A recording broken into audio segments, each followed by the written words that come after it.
news just coming in early morning. Trump has now paused military aid to Ukraine. It's a big development.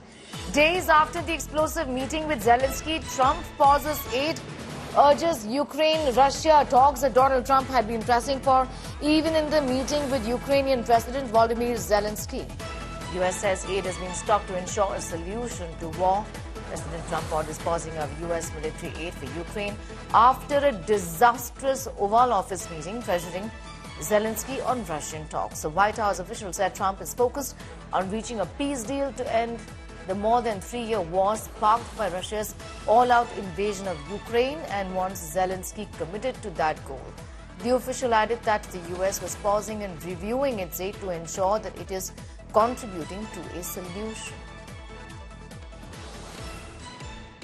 Well, I just think he should be more appreciative because this country has stuck with them through thick and thin. We've given them much more than Europe, and Europe should have given more than us because, as you know, that's right there. That's the border. This country really was like the fence on the border. It was very important to Europe, and I'm not knocking Europe. I'm saying that they were a lot smarter than Joe Biden because Joe Biden didn't have a clue. He just gave money hand over fist. And they should have been able to equalize with us. In other words, if we gave $1, they should have given. Well, we gave $350 billion. They probably gave $100, but on top of it all, they get their money back because they're doing it in the form of a loan, and it's a secured loan. So when I saw that, which I've known about for a little while, I said it's time for us to be smart. At the same time, it's great for them because they get us in the country taking the rare earth, which is going to fuel this big engine, and especially the engine that we've in a very short time created. And we get something, and we're there. We have a presence there. With all of that being said, I want one thing to happen. I want all of those young people to stop being killed. They're being killed by the thousands every single week. Last week, 2,700 were killed. 2,700 young, in this case, just about all young boys from Ukraine and from Russia. And that's not young people from the United States, but it's on a human basis. I want to see it stop. The money is one thing, but the death. And they're losing thousands of soldiers a week. And that's not including the people that get killed every time a town goes down or a missile goes into a town.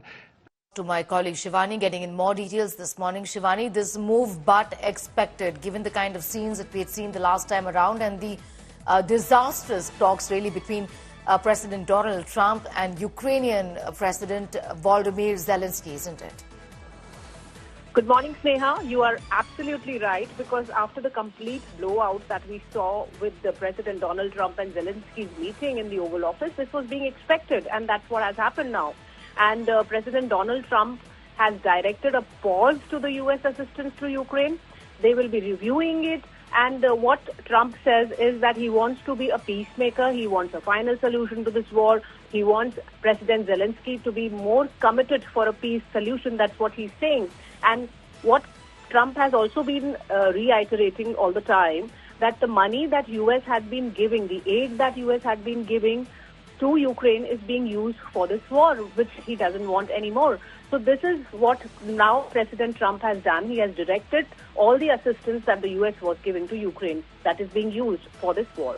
All right, Shivani, I'm going to thank you for the moment. Getting in those details this morning is Shivani Sharma, putting that story into perspective. Disastrous talks. The Ukrainian president has the support of European countries, but that has not stopped Donald Trump from stopping the war aid that was being given for years together now.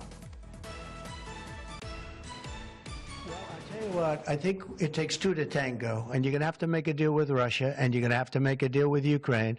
You're going to have the assent, and you're going to have the consent from the European nations, because I think that's important, and from us. I think everybody has to get into a room, so to speak, and we have to make a deal.